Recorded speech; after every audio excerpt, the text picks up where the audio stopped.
জামালপুর সদর উপজেলার স্থগিতকৃত ২ ইউনিয়নে খাদ্য বান্ধব কর্মসূচির ডিলার নিয়োগে উন্মুক্ত লটারি।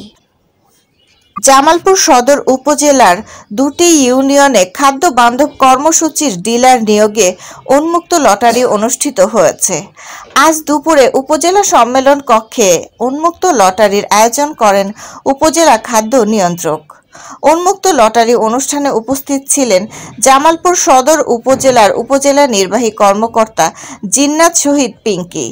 অন্যান্যদের মধ্যে উপস্থিত ছিলেন উপজেলা সমাজসেবা অফিসার মোহাম্মদ শাহাদাত হোসেন, উপজেলা কৃষি অফিসার মোহাম্মদ এমদাদুল হক, জেলা বিএনপির বিজ্ঞান ও প্রযুক্তি বিষয়ক সম্পাদক মকসেদুর রহমান হারুন সহ অন্যান্য নেতৃবৃন্দ। লটারি পরিচালনা করেন উপজেলা খাদ্য নিয়ন্ত্রক কর্মকর্তা আয়মান বিনতে ফেরদৌস। জানা গেছে, খাদ্য বান্ধব কর্মসূচির ডিলার নিয়োগে স্থগিতকৃত বাঁশচড়া ও নরুন্দি ইউনিয়নে আজ সকল কর্মকর্তাদের উপস্থিতিতে লটারির মাধ্যমে ডিলার নিয়োগ করা হয়।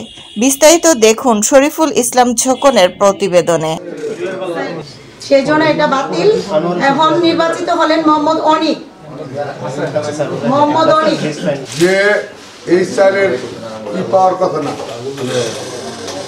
নামটা তালিকা অন্তর্ভুক্ত হওয়ার কথা না, আমরা ধরুন ডিলারশিপ ওই তালিকাতেই হলেও গভর্নমেন্ট যে পাওয়ার কথা না সে পাইছে, যে পাওয়ার যোগ্য সে পায়।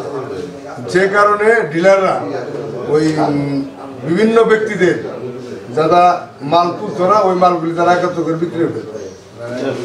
এখন আমাদের যেটা পরিবর্তন দরকার, ডিলারশিপ তো পাইলে তালিকাটা পরিবর্তন করতে কি সারা বাংলাদেশ। আমি ফেসিস সরকারের সময় ওরা যে তালিকাটা করছিল ইউনিয়ন পরিষদ থেকে, সেই তালিকাটা সঠিক হয়, সেই তালিকাতে বৈষম্য আছে, সেই তালিকাটা পুনর্নির্মাণ করা দরকার। দেশ পরিবর্তন হয়েছে রক্তের বিনিময়ে আমরা সততার সাথে ব্যবসা পরিচালনা করছি।